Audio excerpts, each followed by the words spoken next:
Good morning Gardner's, welcome back again. I hope आप सब अच्छे होंगे।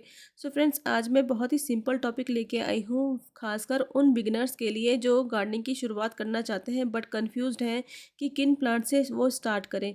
क्योंकि शुरुआत में सही प्लांट्स को सिलेक्ट करना बहुत ज़्यादा इंपॉर्टेंट होता है ताकि प्लांट्स आसानी से ग्रो हो और आपका कॉन्फिडेंस भी बढ़े। तो आज मैं आपके साथ कुछ ऐसे बिगिनर फ्रेंडली प्लांट शेयर करने वाली हूँ जो काफ़ी लो मेंटेनेंस है और उनको लगाना और उनकी केयर करना भी बहुत आसान है। तो चलिए बिना देरी के स्टार्ट करते हैं और जानते हैं इन बेहतरीन प्लांट्स के बारे में।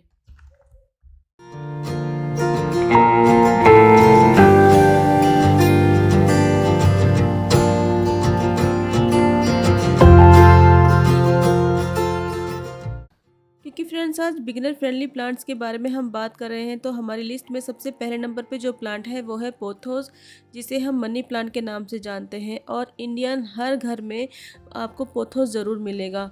तो पोथोस को लगाना तो कंपलसरी है। कई सारी वेराइटीज़ में आपको ये प्लांट देखने को मिलेगा। तो आप देख सकते हैं यहाँ पर ये नियॉन पोथोस, जो कि काफ़ी कलरफुल वाइब्रेंट प्लांट होता है। और इसके अलावा भी इसकी कई सारी और वैरायटीज़ भी आती हैं, जैसे कि मार्बल क्वीन पोथोस और मंजुला पोथोस।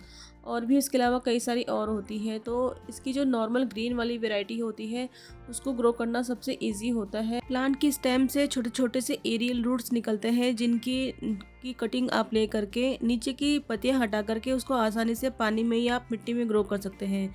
और क्योंकि ये इसमें एरियल रूट्स ज़्यादा होती हैं, तो अगर आप इसको मॉस स्टिक का सहारा दोगे तो ये प्लांट ऊपर की तरफ बढ़ता है और इसकी लीव्स का साइज़ भी बड़ा हो जाता है। और अगर आप हैंगिंग में लगाते हो तो लीव का साइज़ थोड़ा छोटा होता है, बट काफ़ी सुंदर लगता है देखने में। पानी में भी आप इसकी कटिंग को आसानी से ग्रो कर सकते हैं, लेका बॉल्स डाल करके या फिर नॉर्मल स्टोन में इसकी कटिंग को सेट करके। आप देख सकते हैं कितनी अच्छी से रूटिंग होती है। और ये एक बहुत ही अच्छा एयर प्यूरीफाइंग प्लांट भी है, तो आप इसको इंडोर भी लगा सकते हैं। और अगर आप इसको इंडोर लगाते हैं तो किसी ब्राइट स्पेस में ही इसको प्लेस करें। और वैसे ये प्लांट लो लाइट में भी चल जाता है, बट ब्राइट स्पेस में जो इसकी ग्रोथ होती है वो और भी अच्छी होती है। नेक्स्ट प्लांट है सिंगोनियम, जिसे हम एरोहेड प्लांट के नाम से भी जानते हैं। और ये भी एक बहुत ही प्यारा बिगिनर फ्रेंडली प्लांट है। इसकी जो एरोहेड शेप लीव होती है वो काफ़ी अट्रैक्टिव होती है, और जो इसका नेचर है इजी केयर, वो एक गार्डनर के लिए परफेक्ट है और ख़ासकर बिगिनर के लिए। ये प्लांट कई सारे कलर पैटर्न में आपको देखने को मिलेगा और नर्सरी में इसके आपको कई सारे कलर मिल जाएंगे। जैसे कि आप देख सकते हैं यहाँ पर मेरे पास नियॉन सिंगोनियम है, पिंक वाली वैरायटी है, नॉर्मल जो आती है सिंगोनियम वो है, और इसके अलावा इसकी ग्रीन वैरायटी भी आती है, वो भी काफ़ी सुंदर लगता है और काफ़ी हार्डी प्लांट होता है, लो मेंटेनेंस प्लांट होता है। और इंडोर भी अगर आप इसको लगाते हैं तो उसके लिए भी ये प्लांट परफेक्ट है। ये भी एक एयर प्यूरीफाइंग प्लांट की कैटेगरी में आता है, तो इस प्लांट को भी आप लगा सकते हैं। कटिंग से प्लांट इजीली लग जाता है। इसमें भी छोटे छोटे से नोड एरिया निकलते हैं और वहाँ से आप इसको नीचे से कट करके लगाएं। पानी में भी इसकी कटिंग बहुत अच्छे से ग्रो होती है और सॉइल में भी। सॉइल जो मिक्सचर लेना है बिल्कुल वेल ड्रेनिंग लेना है। और ये प्लांट एक ह्यूमिडिटी लविंग प्लांट होता है, तो इस प्लांट को मिस्टिंग बहुत पसंद होती है। अभी गर्मियों का टाइम जो है, इसका ग्रोइंग टाइम स्टार्ट हो गया है और धीरे धीरे रेनी सीजन में जो है इसकी ग्रोथ सुपर फास्ट होती है। तो आप उस समय भी इसके प्लांट कई सारे मल्टीप्लाई करके नए नए अपने प्लांट प्रोपोगेट कर सकते हैं। लोकेशन की बात करें तो प्लांट ब्राइट इनडायरेक्ट लाइट में बहुत ही अच्छे से ग्रो करता है। और इंडोर भी अगर आप इसको लगाते हैं तो ब्राइट स्पेस में ही लगाएं। जैसे कि आप देख सकते हैं मैंने स्टेयर्स एरिया में लगाए हैं प्लांट्स को, और यहाँ पे मॉर्निंग की 1 से 2 घंटे की प्लांट को इनडायरेक्ट सनलाइट मिल जाती है, तो प्लांट की ग्रोथ बहुत अच्छे से बनी हुई है। आउटडोर अगर आप इस प्लांट को रखते हैं तो ऐसी जगह पे रखें जहाँ पर 11 बजे तक की धूप पड़ती हो, उसके बाद वहाँ पर शेड आ जाती हो। तो ऐसी जगह पे प्लांट बहुत अच्छे से ग्रो करता है। और आप देख सकते हैं मैंने जो जिस इस एरिया में रखा है, तो यहाँ पर 11-12 बजे तक धूप रहती है, उसके बाद इस एरिया में शेड आ जाती है। तो प्लांट की ग्रोथ बहुत अच्छे से हो रही है। नेक्स्ट प्लांट है स्पाइडर प्लांट, और ये प्लांट भी बिगिनर के लिए परफेक्ट प्लांट है। इसको लगाना भी बहुत आसान है और मल्टीप्लाई करना भी बहुत ही आसान है। और इसकी भी 2-3 वैरायटी आती हैं, और इसमें छोटे छोटे से बेबी पप्स निकलते हैं, जिनकी सहायता से आप इसको मल्टीप्लाई कर सकते हैं और अपने नए नए प्लांट्स तैयार कर सकते हैं। हैंगिंग बास्केट में लगा हुआ प्लांट भी काफ़ी खूबसूरत लगता है, आप देख सकते हैं। और रनर्स निकाल के नए नए प्लांट आप प्रोपोगेट कर सकते हैं। स्टार्टिंग में थोड़ा सा ग्रोथ स्लो होती है, बट जब एक बार बास्केट फुल हो जाए उसके बाद जो रनर्स हैं उनको निकाल करके आप नए नए प्लांट आप बना सकते हैं। और अगर आपके गार्डन में शेडी एरिया ज़्यादा है, धूप कम आती है, तो इस प्लांट को आप ऐड कर सकते हैं। बहुत अच्छे से ग्रोथ होती है इसकी शेडी एरिया में। इसके जो छोटे छोटे से बेबी प्लांट्स निकलते हैं, उनको निकाल करके आप वेस्ट डब्बों में या फिर प्लास्टिक की बोतलों में कट करके लगा सकते हैं। काफ़ी सुंदर लगता है और मॉइस्चर लविंग प्लांट होता है। इसकी मिट्टी में मॉइस्चर होना चाहिए, तो इसकी ग्रोथ बहुत अच्छे से होती है।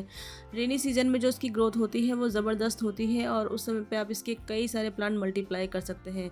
तो बिगिनर फ्रेंडली प्लांट है ये, इसको ज़रूर ऐड करें अपने गार्डन में अगर आपके पास अभी तक नहीं है तो। नेक्स्ट प्लांट है एलोवेरा, जो कि एक मेडिसिनल प्लांट होने के साथ साथ एक एयर प्यूरिफाइंग प्लांट भी है। तो इस प्लांट को भी आप ऐड कर सकते हैं और काफ़ी इजी केयर प्लांट होता है और एक सक्युलेंट टाइप का प्लांट होता है। इसकी जो लीव्स हैं उसमें ऑलरेडी पानी स्टोर होता है, तो इसको पानी भी कम चाहिए होता है। आप देख सकते हैं जो इसकी पत्तियां होती हैं उसके अंदर एक जेल होता है, जो कि कई सारी चीज़ों में इसका इस्तेमाल किया जाता है। स्किन केयर में, हेयर केयर में और कई सारी मेडिसिनल इसकी प्रॉपर्टीज़ होती हैं। तो इस प्लांट को भी आप ऐड कर सकते हैं और इस प्लांट को प्रोपोगेट करना भी बहुत आसान होता है। मदर प्लांट के आसपास से छोटे छोटे से बेबी प्लांट्स निकलते हैं, जिनको आप डिवाइड करके नए नए प्लांट्स अपने तैयार कर सकते हैं और उसको निकालना भी ज़रूरी होता है, जिससे जो मदर प्लांट है उसकी ग्रोथ भी अच्छी होती है और बेबी प्लांट्स भी अच्छे से ग्रो होते हैं। तो वेल ड्रेनिंग पॉटिंग सॉइल में आप इसको लगाएं और क्योंकि ये सकुलेंट टाइप का प्लांट है तो इसकी मिट्टी में सैंड थोड़ी सी ज़्यादा मिलाएं, ताकि इसमें पानी ना रुके और आपका प्लांट रॉट ना हो। तो इस तरह से आप लगाएंगे तो आपके प्लांट की ग्रोथ भी अच्छी होगी। और इसकी जो लीव्स हैं उसको मोटा करने की एक टिप है, जो इसकी जो टिप्स होती हैं लीव्स की ऊपर से आप कट कर दीजिए, तो इसकी जो साइज़ है उसका थिकनेस बढ़ जाएगी, जेल ज़्यादा निकलेगा तो आप इसको अच्छे से यूज़ कर पाएंगे। नेक्स्ट प्लांट जो है वो बहुत ही हार्डी प्लांट है और बिगिनर फ्रेंडली प्लांट भी है। तो ड्रेसिना प्लांट की मैं बात कर रही हूँ। इसकी कई सारी वेराइटीज़ आती हैं और मेरे गार्डन में इसकी कम से कम 10 या 11 वेराइटीज़ हैं। कई सारे कलर पैटर्न में ये प्लांट आता है। लीव का साइज़, शेप बिल्कुल डिफरेंट होता है, कलर भी बिल्कुल डिफरेंट होता है। तो ड्रेसिना की किसी भी वैरायटी को आप अपने गार्डन में ऐड कर सकते हैं और कटिंग से इस प्लांट को प्रोपेगेट करना भी बहुत आसान होता है। इस प्लांट की जो स्टेम होती है उसमें कई सारे स्पाइरल नोड एरिया होते हैं, जिनको आप कहीं से भी कट करके लगाएंगे तो उसमें रूटिंग बहुत जल्दी आ जाती है। हफ्ता 10 दिन के अंदर इसमें रूटिंग आ जाती है। तो इस प्लांट को आप ज़रूर ऐड करें। कई सारे कलर कॉम्बिनेशन में आता है, किसी भी वैरायटी को आप अपने गार्डन में ऐड कर सकते हैं। हमारा नेक्स्ट प्लांट है कोलियस, जो कि एक कलरफुल फॉरेज प्लांट है, जो कि अपनी ब्राइट और डिज़ाइनर लीव्स के लिए काफ़ी फेमस है। बहुत ही लो मेंटेनेंस प्लांट है और कटिंग से इस प्लांट को ग्रो करना बहुत ही आसान होता है। शायद ही इससे आसान कोई प्लांट हो ग्रो करना, और किसी भी स्पेस को एकदम से वाइब्रेंट बना देता है। और अगर आपके गार्डन को आप कलरफुल बनाना चाहते हैं तो कोलियस को तो ज़रूर ही ऐड करें। कटिंग से ये प्लांट ईजिली ग्रो हो जाता है। रेगुलर बेस पे आप अगर आप इसकी कटिंग लगाते रहेंगे तो आपका गार्डन एकदम से कलरफुल बना रहेगा और हर सीज़न में इसकी कटिंग लग जाती है। बस इसकी मिट्टी को मॉइस्ट और वेल ड्रेनिंग बना के रखिए तो बहुत ही अच्छे से ग्रोथ होती है। रेनी सीजन में भी बहुत अच्छे से इसकी ग्रोथ होती है और इसके कलर देखने लायक होते हैं। रेगुलर बेस पे प्लांट की पिंचिंग करते रहने से प्लांट की जो शेप है वो बनी रहती है और प्लांट आपका बुशी बनता जाता है। बस ऊपर की टिप आप निकाल दीजिए और जो टिप है उसमें 1 से 2 अगर नोड एरिया हो तो उसको आप लगा दीजिए। नए प्लांट आपके तैयार हो जाएंगे और आपका जो मदर प्लांट है वो भी बुशी बनता जाएगा। इसकी जो स्टेम है वो काफ़ी सॉफ्ट होती है। सेमी सक्लेंट वैरायटी का प्लांट होता है। तो जो इसकी मिट्टी बनानी है बिल्कुल वेल ड्रेनिंग बनानी है, जिसमें पानी बिल्कुल ना रुके। अदरवाइज़ प्लांट की जो स्टेम है नीचे से गलने लगती हैं और ऊपर से आपका प्लांट फिर ख़राब हो जाता है। तो अगर आप बिगिनर हैं, गार्डनिंग स्टार्ट कर रहे हैं, तो कोलियस प्लांट को ज़रूर लाइए। बहुत ही लो मेंटेनेंस प्लांट होता है और लीफ का इसका साइज़, शेप बिल्कुल डिफरेंट होता है। तो किसी भी वैरायटी को अपने ला के गार्डन में आप कलर ऐड कर सकते हैं। और कोलियस प्लांट के ऊपर मैंने एक डिटेल वीडियो शेयर की है, अगर आपने वो वीडियो नहीं देखी है तो आप उसको भी ज़रूर देखिएगा। नेक्स्ट प्लांट है सेंसिविरिया, जिसे हम स्नेक प्लांट के नाम से भी जानते हैं और ये एक बेस्ट एयर प्यूरिफाइंग प्लांट भी है, नासा की अप्रूव्ड लिस्ट में शामिल है। और एक ऐसा प्लांट है ये जो रात को भी ऑक्सीजन देता है। बेस्ट इंडोर प्लांट है, तो इस प्लांट को भी आप ऐड कर सकते हैं। बहुत ही लो मेंटेनेंस प्लांट होता है, कई सारी शेप में आता है ये प्लांट और लॉन्ग वैरायटी आती है इसकी, स्पाइरल फॉर्म में आता है, ड्वार्फ आती है और कई सारे कलर भी आते हैं। जैसे कि आप ये वाला देख रहे हैं, ये वेरीगेटेड वाली वैरायटी है जिसमें येलो स्ट्रिप लगी होती है। और एक जो नॉर्मल वाली ग्रीन वाली वैरायटी होती है वो देसी वैरायटी होती है इसकी। और इस प्लांट को मल्टीप्लाई करना बहुत ही आसान होता है। बेबी प्लांट निकलते हैं साइड से मदर प्लांट के, तो वहाँ से आप इसको डिवाइड करके नए नए प्लांट लगा सकते हैं। और कटिंग से भी ये प्लांट इजीली ग्रो हो जाता है। और इस प्लांट को घना करने की एक टिप है, अगर आप इसको छोटे पॉट में लगाओगे तो इसकी जो ग्रोथ है वो बहुत जल्दी होगी, क्योंकि जो इसकी रूट्स हैं वो हॉरिजॉन्टली ग्रो करती है नीचे की तरफ से। तो जितना जल्दी रूट बाउंड होगा उतना जल्दी आपका पॉट फुल होगा। तो इस तरह से आप लगाएं। तो अगर आप बिगनर हैं तो इस प्लांट को ज़रूर ऐड करें। नेक्स्ट जो प्लांट है वो है पोर्चुला का, जिसे हम मॉसरोस के नाम से भी जानते हैं, और बहुत ही इजी ग्रोइंग प्लांट होता है।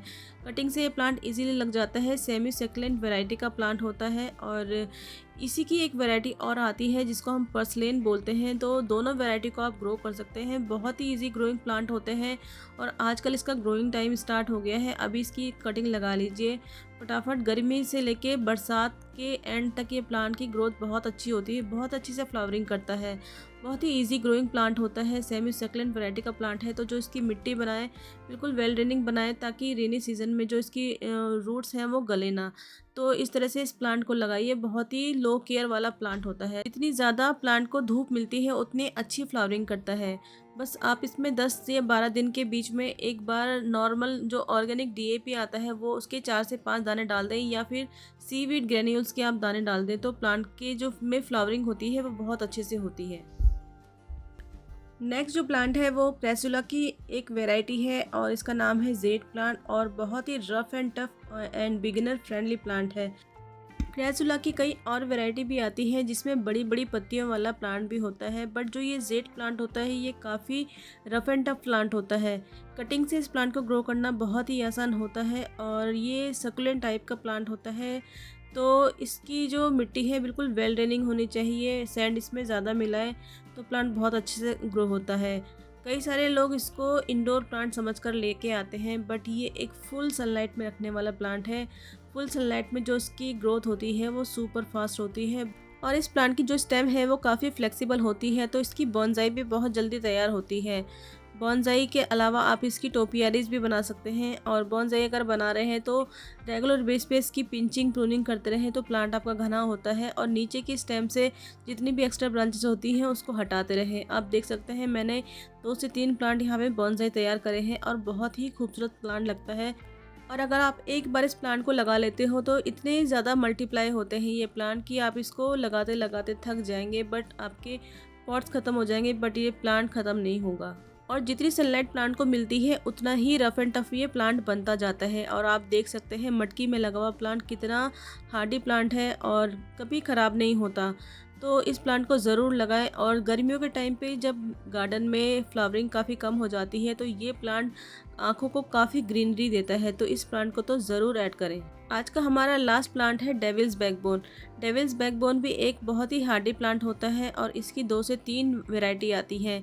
वेरीगेशन भी आता है इसके प्लांट में, और एक नॉन वेरीगेटेड वैरायटी भी आती है।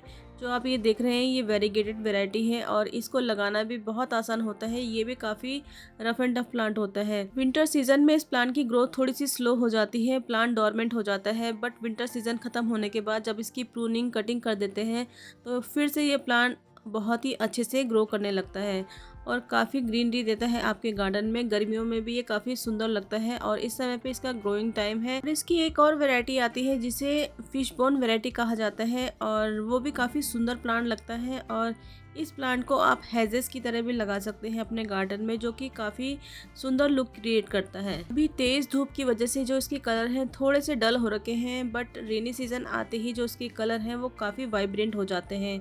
और छोटी से छोटी कटिंग आप इसकी लगा सकते हैं, और इसकी जो कटिंग है उसमें से एक छोटा मिल्क जैसा निकलता है, तो उसको थोड़ा सा ड्राई होने के बाद ही आप कटिंग लगाएं सैंड में, तो आपकी प्लांट की कटिंग बहुत जल्दी ग्रो हो जाती है।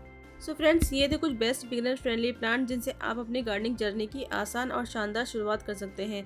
अगर आपको वीडियो पसंद आई हो तो इसको लाइक ज़रूर करें और एक प्यारा सा कमेंट भी करें, ताकि आप हमारी गार्डनिंग जर्नी का हिस्सा बन सके, और हमको काफ़ी सपोर्ट मिलता है आपकी एक कमेंट से। और चैनल को सब्सक्राइब करना बिल्कुल भी ना भूलें अगर आपने वीडियो यहाँ तक देखी है, क्योंकि 90% लोग तो सिर्फ वीडियो देख के ही चले जाते हैं और सब्सक्राइब करना ही भूल जाते हैं, तो ऐसी गलती आप ना करें। ताकि आप आने वाली हर वीडियो की नोटिफिकेशन आपको मिले। तो इसलिए चैनल को सब्सक्राइब करना भी ज़रूरी है। तो मिलते हैं आपसे नई वीडियो में नई टॉपिक के साथ। Until then take care and bye bye.